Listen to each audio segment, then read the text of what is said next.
Now, I want to have a conversation about data protection. We've had these conversations before with the Data Protection Commissioner, Immaculate Kassait, who's our guest again this morning. So, data protection authorities in Africa have formed a chama. Okay. And they call themselves the Network of African Data Protection Authorities.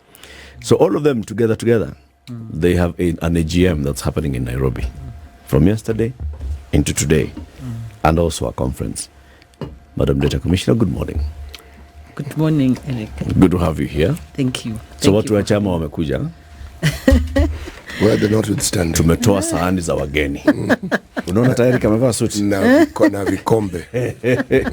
Sahani za wageni. Now they are full force now being used. Yeah, it's a great privilege. But before that, I really want to also take this moment to share my condolences with the people who have lost their loved ones during these floods. Yes. And it's not an easy time for the country. We pray for them in whichever way, and urge people to continue donating. Indeed. That's very, very true.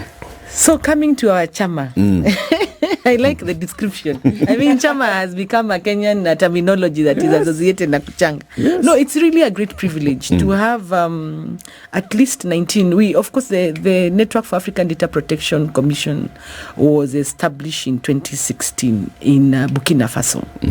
And this is the 9th Network for African Data Protection AGM. The AGM is closed, which will be tomorrow, but a pre-conference, which was yesterday and today. And it's exciting. I mean, it's the one place where you will find both Anglophone, Francophone, and I don't know where you call Portuguese phone, because you will. It's called. I've missed the name, but anyway, even as a rule, you must have at least a Portuguese, French-speaking, and English-speaking in the leadership of the association. Right. We have 3 observers, that's Cameroon, Gambia, and Rwanda. And the next 2 days, there's an application to admit a few more so that they become full members who currently are observers. That is Zimbabwe and Zambia. So there's a growing movement around data protection authorities in Africa. Kenya holds the first vice president, and it's a real honor because we got the position last year, and at the same time we got an opportunity to host the project. So it's when you look at it, any association of this nature gives the players an opportunity to then share experiences as part of the mandate, and also begin collaborating, whether it's an enforcement, and discuss critical issues such as what I would call harmonization, because one of the biggest challenge in Africa right now is lack of a harmonized data protection framework. And we have the overarching legal framework is the Malabo Convention, which then every African country draws from. But beyond Malabo, you've seen almost 33 countries in Africa have one set of data protection regulatory framework in any form shaped. But you see, what I want to explain, if you are a small business. Hold on. You'll explain as we go on. Yes, okay. There's something I will give you. Lusophone. Oh, Luso. Thank you for that. The Portuguese? Lusophone. Yes. Lusophone. Yes. Okay. Yes. Yeah. Citi knew that these people are coming to Kenya. Okay. And all of them being Africans, he now has African proverbs from Kenya. Oh, I forgot. Okay. So the proverb today is what you will take to the conference. Which is what, Citi? All cassava have the same skin, but not all taste the same. All cassava have the same skin, but not all taste the same. What's your interpretation of this, Immaculate? My interpretation, I would say, in terms of we fall within the context of the African continent. But even what I've demonstrated in terms of even lingo, we speak differently, so we don't taste the same, really. We have different orientation, we are colonized differently, but we are all Africans in the same continent. Nice one. It's very nice. I mean, even when you look at communities who are united by a common language, There are those who will tell you, no, this one, yes, speak the same language, but they come from that place. And the other, these ones come from that place. But we are generally one, but we are different. Yes. And more so when it relates to certain traits that are assumed to be common among communities, they'll say that those traits are not from our community. Yeah. It is, It's another one. I think about now that cassava is for you to know that it tastes different. You have to. First of all, you have to know that cassava exists. You know, there are people who think the cassava and the sweet potato are the same thing. They're not. And the yam. And the yam. Thing has just been brought from underground. Yes. Same. Okay. So back to the conversation.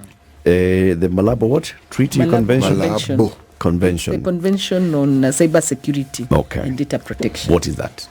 The Malabo Convention is it's like any other. From what I'd like from a legal perspective, when you classify the frameworks, you have international, you have regional, you have then constitution, then you have subsidiary legislation, then you have regulation. So from an African perspective, from the only framework that actually governs cybersecurity and data protection is the Malabo Convention. Yeah, that is what governs. So what is supposed to, and now it's in force, because it came to force last year after the last country signed on. As from a Kenya perspective, it's in the last tail end of Parliament to of Cabinet for Kenya to also ratify Malabo. So the Malabo Convention then gives the stamina or the gist, or what you'd say what African countries are supposed to look up to in as far as data protection is concerned. Beyond the Malabo, the African Union last year, but 2022, came up with also a framework on data protection. So there's a conversation happening. It's a conversation in every trade, whether it is with the African trade, free trade conversation, it is a conversation that is happening. And why is data seen more trade? Let me start by saying that when you look at even the conversation that I'll come, please remind me to speak about adequacy and what the EU talked about just yesterday. When you look at what is e-commerce and what is trade and what does this mean? It means that a young person, any entrepreneur let me take in this case Niger, because our chair, Madam Samadi, is from Niger and has access to that and would want to export stuff to Kenya. What is their first point of call? Where are they going to get the information? They will go online, and when they go online, they'll either send an email to the potential supplier. They'll either go on some of the social media platform to advertise, and then what will happen when on your other receiving end, like what we do with with some of these online platform, or even when you're making a simple order from an eatery, they will then place your order. You will say, we will say, I'm based here, this is my name, this is my location, and this is the type of food I want. Yeah. So what will the supplier then do? They will then use an online platform to pay whether there's whether it is what we have in mobile networks to pay, or what we have in terms of transfer of money from one country to the other. So you see, there's a lot of transaction happening. So that's e-commerce. So that is the role. This channel that is moving with this space where you're entering your customers' information, where they're sharing financial information, personal information, their name, their location, and at times their location, geolocation, because it has to be specific. Yep. You will So say, it's I live delivered at to your this doorstep. location. It has to be delivered. That's e-commerce. So what does that mean for us as data protection authorities? It means our responsibility is to make sure that this space where this transaction is happening, it's safe, it's secure. And how do we do that is through frameworks. So what you're finding in Africa, due to the lack of harmonization, if you're a small medium enterprise doing transaction in country A, to get to country C, there's a lot of either transaction fee or limitations. People will say, no, this information cannot move from this country. We want it to stay here. Or this information, there are security concerns, things so on and so forth. So that is a challenge for people who are doing business in Africa. Because that of lack of harmonization, then you have many barriers. You have to comply from one market to another. You have to comply with this market regulation. So the concern therefore is how then, as an African country, African continent, do we make it sure flawless for what we are calling free flow of data? So free flow of data then makes it easy. It becomes like when you're moving, if you're going to Tanzania or Uganda or Rwanda in East Africa, because you have an ID, you don't need anything. It's a free flow of people. So the same for data. So it brings me to the next point about the conversation Kenya is having now with the European Union, and it was stated there yesterday by the ambassador for Germany and the EU deputy ambassador. What we call adequacy decision, which our law provides for. An adequacy decision means that a trader trading in Paris can access information, and a trader trading in Kenya can access information in a city in Austria. If we have an adequacy decision, it means that we agree that our framework and the framework in the Europe are the same, and therefore we can access markets. That's what data protection means in terms of e-commerce and helping people access that thing. It means, therefore, there is potential in terms of billions of dollars, in terms of companies setting up here. That is business process outsourcing, like we have seen many, for people to come here and set up and create employment for the youth. That's what it means. So our role is always to make sure that when they do all this transaction, whatever information they collect, it's secure for the purpose of the trader, for the purpose of the data subject, and beyond being secure, they are also following the necessary guardrails so that they are not using information for commercial purposes which you did not agree to. Yes. So that is why the Office of Data Commissioners are here in Kenya to discuss some of those issues. Can I ask a question? Yes. What is the difference between a convention and a protocol?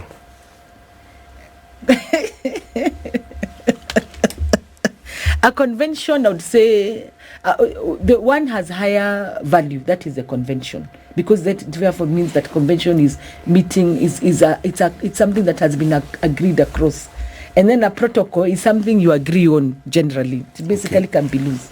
Are we signatories to both as Kenya? To which one? Malabo. Malabo. That's what I said. The convention Malabo. We are the tail end as Kenya to ratify the Malabo Convention. Okay. Yes. What about the protocol? The protocol for which one? Same. Because there is a protocol for the Malabo. No, not yet. It's both. That's what I was saying. Because you see, you need to ratify. Once you ratify, then everything falls in place. The reason why I ask this is because if, let's say, for instance, we who are in Kenya, one of the things that we pride ourselves in is the network outreach that we have in Kenya. And that also means that interface between humans accessing these facilities and understanding it is great. Okay? Now, there are countries who have these capacities in a far, far more advanced form than we do. We sign a convention with them, or we sign a protocol with them, and we have an agreement. But there's always one party that has an advantage over the other in terms of what it is that they understand and know. Okay? What is it that is done to ensure that these anomalies are balanced? I'm thinking of this. I'm using data as an example to look at the anomalies that exist between, say, trading partners. And usually people talk about the balance that is required in trading. Yes. And that's part of the negotiation. Part of the reason why, let me say part of the reason why there was a delay in terms of Kenya ratifying Malabo was the establishment of the Office of the Data Commissioner. Because one of the requirements was you needed to have an independent data protection commission for you to then ratify the Malabo Convention. And that has since happened, and that is why. So the negotiation for any country to enter into any convention is what then determines what is in it for you, because you see it's on the table, and then and you will find countries will say we have a reservation on clause A, B, C, because it is either does not agree with our regulations or our laws. So you have a right to actually give a reservation. You also can also adopt the entire convention. What the 2010 constitution did for us in terms of the international laws, it's once we ratify a convention, then it becomes applicable to the country. That was not the case previously. Well, previously when we did ratify, we then had to go into making sure our laws complied. But that is what the 2010 constitution. But on the negotiation table, coming to UCT, you really must be very clear. And that's why you have to be so alert. When you send people to a negotiation table in terms of trade, and those are some of the conversations happening, what will this happen? And it is true what you're saying. At times, we are caught flat-footed because we do not know what the others are ready for. And that is what we are saying. As an African bloc, if we are united on some of these issues, we then go to the table as an African bloc. Because please remember that this is the fastest growing economy across the globe. And it's where we are the biggest consumers when it comes to e-commerce. Potential. We are not yet. But there is great potential in terms of consumption of e-commerce. But in terms of entertainment, we consume a lot. We consume a lot. So why not translate some of that to trade? So if, as an African continent, if we are speaking in one voice and seeing how we harmonize some of these, or I'd say identify what are the bare minimums, then we'll be negotiating with some of these multinationals, whether it as one. Because the difference is in the European setup, when one data protection authority makes a decision, it applies across the entire Europe. That brings certainty in business. You can't say the same. As Africa. Somebody investing in this continent, you have to comply with Kenya, Uganda, Tanzania, DRC. You go to Francophone, you comply with Niger, Burkina. You live there, you go to Luxembourg, you have to comply with Saint Domingue, you have to comply with Angola. It is difficult. Imagine if you're a compliance officer, you will be hiring how many people to look at all this? It is quite complex. I want to look at how we play in the international arena. Obviously, if you're looking at matters of e-commerce, can you make the link for us, just for understanding how data protection then plays in all of these? Yes. Yeah. And that's what I was explaining, because our area as data protection authorities is to make sure, because data protection is a cross-cutting issue, whether it is in trade, whether it is in the politics. Let me give the example of trade. Any trading entity in this country or in any part of Africa collects information. And the information they collect can be very personal. Because they are not just collecting any statistics. They will collect information on your location. You will tell them, where are you based? They will collect information on your names. They'll collect information on your phone number, which nowadays, a phone number is not just a phone number. You use it to do transactions. They will collect information about, even at times, they'll share about your family. So, if this information was just being collected and it cannot be linked to you, then it's just information. But you see, this information can be linked to you. That is where we come in. To make sure this information that is being collected and is being collected from you by a trader, it is secure. That is our responsibility. And when it is not secure, there are measures to make sure that this person is being held to account. Yes, that is the connection with trade. Okay. Yes. And are we currently seeing, I mean, just what you said, I mean, looking at how you have to comply across board, are we currently seeing that there are loopholes or that there are gaps, big ones, small ones, whatever they may be, that would essentially hamper on the protection of certain people, certain entities, certain organizations today, that then needs this thorough addressing to say, guys, come on, let's tighten these screws to make sure that we are keeping everything in? Do we see major threat? Do we see incidences that have arisen out of non-protection of this information, for example? Yes, that arises, and I'll give an example, something that was also raised in the conference yesterday. Because many times the nature of e-commerce is cross-territorial. You can be transacting in Kenya, but really the databases are not here. So the challenge therefore becomes, as a data protection authority, how will you find an entity that is outside this jurisdiction? That's a gap. because you'll require, if it was to do investigation, collaboration with another data protection entity in that jurisdiction. That is one of the gap. So how then do you make sure that this happens? One of the issues is part of getting into some sort of agreements, bilateral, with those data protection authorities, so that you're able to also investigate and also put in place the necessary measure, because the internet is borderless. So that is one of the gaps, I would say. The other gap is, even when at times the data you're collecting, it's in platforms that are not ordinarily resident in your country. Okay. And I'll give an example that with one of the challenge we'd had with the digital lenders. Yeah. So when that becomes the case, it means that this database is in a jurisdiction in another country. Let's say, for instance, is in Silicon Valley. And this person who is getting money from Kenya is based where? But the platform they are using is where? You see, it is available online, but they are different places. So, but you see, the rules, the laws in that country probably do not allow them to share. So even as you write, them they are saying the laws in our jurisdiction limit us in terms of what we can share. You see, that's a limitation from data. And the reason why there's need for cooperation and speaking in one voice, it's because then when you have a violation in that nature, you then have to deal with multiple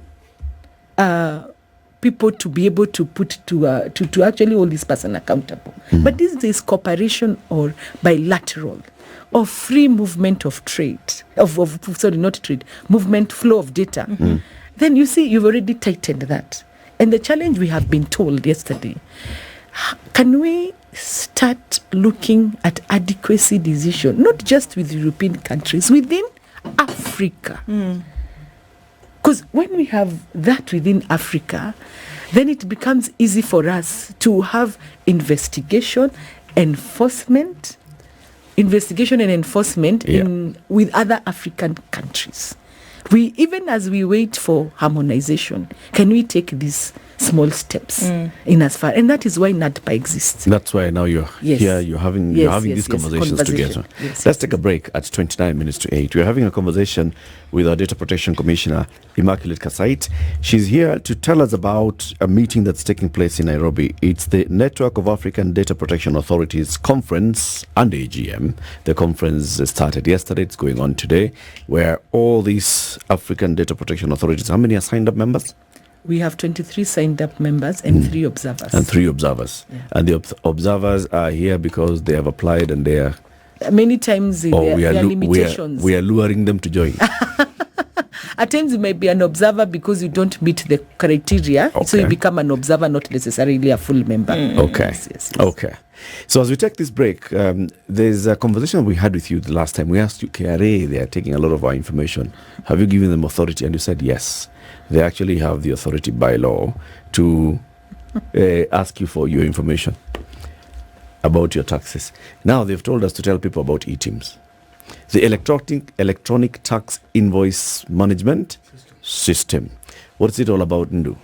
So basically, what we're trying to do is to make sure that everybody is in the system. Yes. So that when you spend or when you collect money from anybody, really, then that record is captured, isn't it? So that at the end of the day, when KRA says, you know what, we've seen that this and this and this spend has taken place, then this is essentially what you owe or what you can claim relief from for, etc., etc.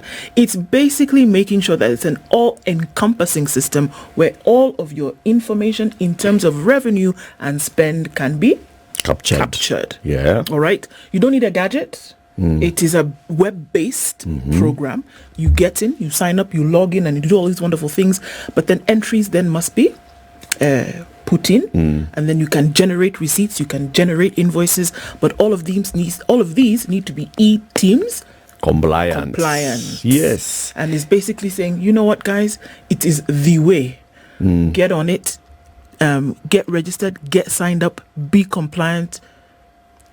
The important bit of this information is that you are not VAT registered, it's okay. You need to have an eTIMS. How do you do this? Simple ways. One of them is through the eCitizen platform. ecitizen.etims.kra.go.ke, okay? Just get into the eCitizens, get into the eTIMS on KRA. Trend must faster like that. Or you can also do it simply as an individual register on USSD. The USSD code is star 222 hash. So no, star 222 hash. Just like that. Follow the prompts. You'll be able to register. You can then generate your invoice. So you've sold machungwa na mayai to CT. You need to invoice the guy. Yeah. You generate an invoice and you send him. So that at the end of the year, his business can then say, you know what, I paid Eric for machungwa na mayai. And so I can claim that as an expense. Yes. Without that, CT cannot claim that as an expense. When it's and even any kind of relief that you would then be entitled to, you then cannot claim because you did not do that. Yes. We'll be back shortly. Good morning. 22 minutes to 8. Our conversation continues with the Data Protection Commissioner, Immaculate Kassait. The Network of African Data Protection Authorities are congregating in Kenya for a conference and an annual general meeting. And this is why we are having this conversation we had this morning, just to understand this link between Kenya's data protection law and data protection laws in Africa and then in other parts of the world. So you're saying the push now is at least to have a harmonized way of dealing with data in the continent. Correct. And then we can then move into harmonizing this with other parts of the world. Yeah. But the EU are already saying, let's have this adequacy conversation. Yes. Are they saying, let's have an adequacy conversation with Kenya or with Africa? It may be difficult to have an adequacy conversation with Africa because there is no one regulatory framework. If the Malabo Convention was equivalent to what we call the GDPR, General Data Protection Regulations of Europe, then that's possible. Because that way it takes the entire European Union and then they have a way of making sure that they even have a body that actually then governs data protection. Yeah. But it's not the case in Africa. We have segmented... I don't know, we blame our past or we say that is in the past, we move on to the future. So we have fragmented regulatory framework, and that is one of going to be a discussion into one of today's panels. What does the regulatory framework in Africa look like? What are the gaps? What can we do? But I also must comment that some institutions such as Smart Africa have actually piloted, have done a pilot to identify where the gaps are in terms of harmonization, because you will find by and large at times we tend to differ on principles. There are principles in data protection that some countries will feel they are dear to us. And some of the nuisances in data protection most times fall around security. Many countries will feel that some of the information to deal with our citizen must be based locally. Yeah. And others will give free flow, say it doesn't have to be. In the case of Kenya, we say you just need to keep a copy. And then it's also classified. So those are some of the differences in the regulatory framework. We don't have one in Africa. It's important. It's going to help in terms of compliance. It's going to help in terms of enforcement. It's going to be make it. And it will also give us a front to speak to as a continent, and not just because now you have to engage with everybody on an individual basis. But if you are looking at the entire continent, it becomes easier for trade and also for any other thing. Is there any other continent that has something similar to what we are aspiring to do? In terms of the association? Yeah, the commonality. Where you have all the dots dotted together. Yes. And all the T's crossed together. The one that comes to my mind immediately is the European Union. What is everyone used to speak about for the longest point, what they call GDPR. Yeah. Yeah, General Data Protection Regulation. That is the one that has common. The rest of the world is still also trying to find their own tools. People are still fighting their conversation around other tools such as CBPR, which bring together Asian country, American countries. It's not yet settled. It's still it's not yet settled, and there are differences between the two. The GDPR is very human rights centric. The others you might find they're not human rights centric, they are business centric. So there's some differences, but for sure the European Union is the one that has one data protection framework that governs the entire Europe. How do they benefit from this? I'm asking this because I'd like us to understand that if we as a continent were to follow that path, what we would stand to benefit. I mean, there's strength in numbers. Yes. Yes. Yes, but there's also weakness in numbers. The strength. Let me talk about the strength in numbers, because what they do, you see, once you set a standard, it applies across board. You see, that is important. It means also it applies across board. There's certainty. You don't have to worry, this data commissioner today, what will she decide? This one, what will she decide? It is not healthy for the environment. Yeah. There's certainty in terms of what happens. And also their numbers have helped them in terms of being firm on fines. You don't joke around with the data of European continent. You will pay those fines. And they are huge and they deter. You see, so that because then it means if it happens in Paris, it will happen in Austria. If it happens in Northern Ireland, it will happen in Ireland. It will happen in Germany. If it happens in Germany, it will happen in Brussels. If it happens in Brussels, it will happen. So there's that for sure. In fact, it's very interesting because recently on a trip to Europe, I noticed even at the airport when you're buying a SIM card, right there, when you look at the regulatory framework in terms of what are the do's and don'ts on data protection, they take it very, very seriously. And like I say, it's very human-centric. Because the one thing, City, that defines you as a human, dignity, is your data. Once that is out, I agree it completely. is your dignity is data. Once you lose it, that is it. Don't you see that this threatens the type of leadership that this continent seems to breed? How? What? The unity in numbers or the sharing of information? Sharing of information and ensuring that the rights of the individuals are protected. Many leaders on this continent thrive on abusing those rights willy-nilly. It's something that they enjoy doing, okay?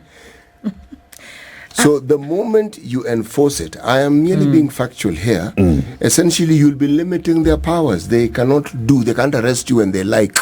They can't disappear you when they like. And that's a bad thing? No, that's a good thing for us. Okay. But I'm talking about those who aspire towards leadership, those whom we breed on this continent and who aspire to lead us. You see, this very thing that you're saying becomes an anathema. It becomes a direct threat to the command manner in which many people on this continent who aspire for leadership hope to apply that leadership. I was hoping I can avoid political questions. No, but I hear you. This actually isn't political. This is a social... But I hear you, but I will say you can't take away human dignity. And this is the thing about the social media platform. The minute you feel it's touching where it shouldn't, that's human dignity. It's too much sharing. Believe me, you see, it doesn't matter who. That part about human dignity, and that is what data protection is here to protect. You can't take it away from a human being. They will, and you can't muzzle human dignity. And who defines what that is? Because you said something just now, like this, what you feel. If you as an individual, then, and it could apply as from an individual to an entity, because at the end of the day, we're talking about security around an individual. Who decides what dignity, if my dignity has been harped on, or if I feel, look, you know what, this is less dignifying. This is actually, I feel as though I am unprotected here. Do I define that? No, it's defined by law. The law defines that. As soon as an individual is feeling a certain type of way, then I can actually come to you and say, you know what, this person, by nature of what they have done, or the action that they have taken, or this entity, by the action that they have taken, is actually coming against what you have then defined in law as to the protection of my dignity. Yes, correct. And in this case, when I define, so you can also say human dignity is quite broad. In this case, when we speak about human dignity, it's about your personal information, and you're protected under the Constitution. And some people might say, at times they say it may not be absolute, because sometimes the exception in terms of security. But think about it. How does it make you feel when you find information about your family and personal dealings out in the public and you never authorized it. It's horrible. You feel violated. Yeah. That is why I'm saying this human rights called data protection. It is so fundamental. And I think we have not started realizing it as an African continent, as a country. When it settles, believe me, because the idea was to call, I believe, I doubt even the drafters of the constitution understood the magnitude of it, because even CBPR, GDPR came into force in 2018. We've had our constitution since 2010. Yeah. I can only say they are visionary. Because it is the one thing that protects you. And we've seen it online. Yeah. How uncomfortable people get when personal information gets out there and they never authorize it. So, and that's why we are here to ask those questions. And is there harmonization across board? Because truth of the matter is that, before, for example, we saw that certain people were fined huge amounts for sharing information. And this was just some few months ago. Suffice to say that very few people understood what the commission was even doing, right? And then suddenly you have an aha moment and you're saying, oh, wait a minute, I actually can be protected. Yep. So now, are we seeing harmonization across board? And let's just look at Africa, where countries are saying, you know what, before, when it was just a bread and butter situation, because you have to admit that's what it was. Nobody was thinking about human rights. Nobody's talking about protection of what? How about we eat first and send children to school, isn't it? But are we now getting to a higher level of actualization whereby we say, you know what? Be you who, or what are we talking about? The funny things where people can go and put you online, Shylocks, those, what are those people called? Date shaming, yes. Call your family members, do all sorts of things. Are we getting to a place where across board there's harmonization and saying, you know what, guys, you actually cannot do this anymore. Find an alternate resolution system than this. Are we getting there? I believe we are making, they may not be huge steps, but we are moving towards that direction. And I'll say Kenya is a trailblazer. I doubt, or very few countries have gone that extra mile of fining in Africa. Very few. I've seen some case studies from Uganda, Nigeria, but it's not everyone. And we are getting there, because the minute, I often say, fines, even though we prefer people comply, because when you call people to the table to comply, they then feel there's a relation building, because when you fine, you create acrimony. However, you cannot stop fining. The fining of violators has brought down some of the complaints. We used to get complaints on digital lenders, and even yesterday the association said they would get in hundreds. They've emails. Now it has come down. We are changing the culture. And part of culture change is people realizing there are consequences of doing things in a certain way. If nothing else, it has rung a bell. The finding has also rung a bell for people to be responsible on what they do with that one thing that belongs, you can't take away. You can't take away this. And it's important, because we are also getting into for us to appreciate our data rights, because we're getting into more complex spaces. And one of the conversation about AI, which will be there today, we're getting into more complex places where even you may never know some of your information is being used to come up and train models. But when you are aware, you can actually then ask the question. Are we looking at these protections amongst individuals or institutions who are licensed only? And I ask this question because there are those who will say, well, I'm an individual. I don't fall under the ambit of this because I am operating as an individual. Or does it go across board? Can you not tamper with anybody's data, whether you're a licensed operational institution, an individual, unlicensed, whatever? In many cases, the higher responsibility is in an institution, but however, the law provides for even individuals. You cannot misuse my data because you're an individual. It also provides for natural person. It actually says natural person. Yes, it defines a natural person. Okay. Yes. At a continental level, do you see a possibility of African countries coming together to come up with their own GDPR or sort of kind of harmonized regulation? Time will tell, but I think it is there. It is there. What are the barriers to it? The barriers to it, like I said, many African countries will probably hold back because of nuances, like competition. People feeling if we allow this, then it takes away our competitive advantage. Right. Security would be the other. And of course, our historical alliances in terms of who are colonial, and then also what does it mean in terms of the country, in terms of strategy. But if we can take away those barriers, then are they legit? Are they legitimate? At times they are not. At times they are not, because where we are, I don't think we can operate on your own when it comes to the social, or when it comes to the internet or e-commerce. It's not possible. We need to do away with those barriers, because Africa trading within itself alone would really turn around these economies. Okay. And we've seen the growth of economies has been on the digital space more than any other.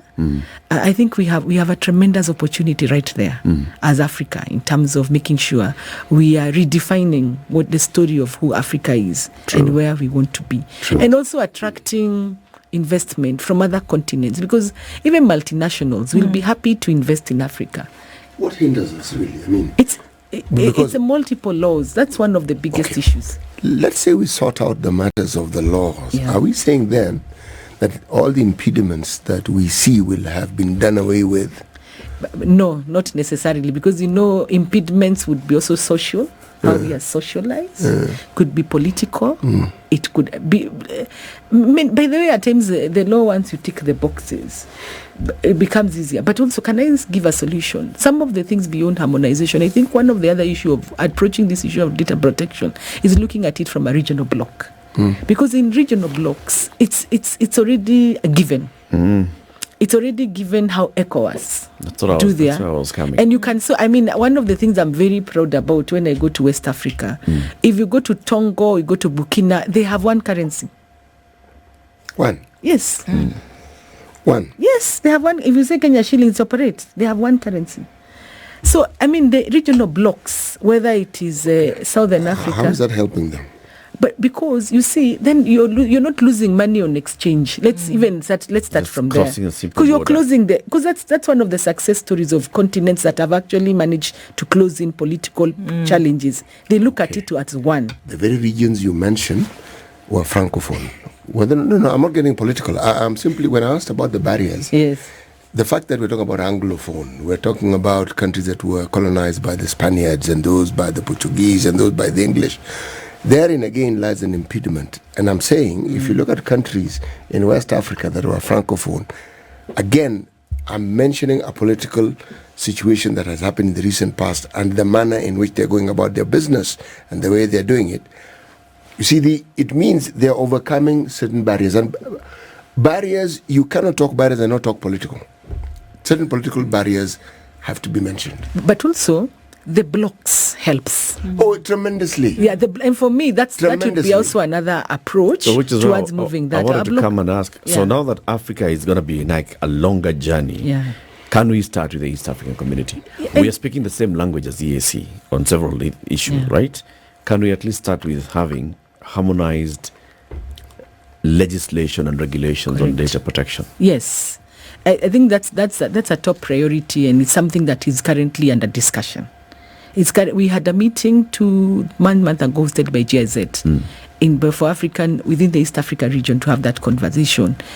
Because we really must have a voice. And those regional blocks will help us towards this journey. Even as Network for African Data Protection Authority speaks to it, the regional blocks tend to diffuse those type of tension and make it faster in terms of making sure we achieve in the long run. What do we need to have a harmonized East African community data protection? Regulatory wise, it would have to start at the community level. Okay. It would have to start at the community level, and they are part of the people who are attending the conference, and there is goodwill. And also, we are part of a conversation at East Africa community that is currently ongoing on harmonization. It's currently ongoing. Yes. So we are ahead. We have a legislative assembly.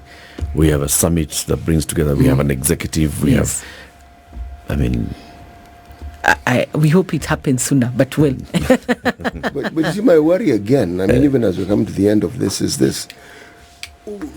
Something this important I don't see ownership from us, the Who's eventual us? consumer, us East Africans. Citizens. Yeah, because when the commission tells me GIZ is funding something, already I'm saying, Kwani, are you saying that we Right. cannot fund this thing?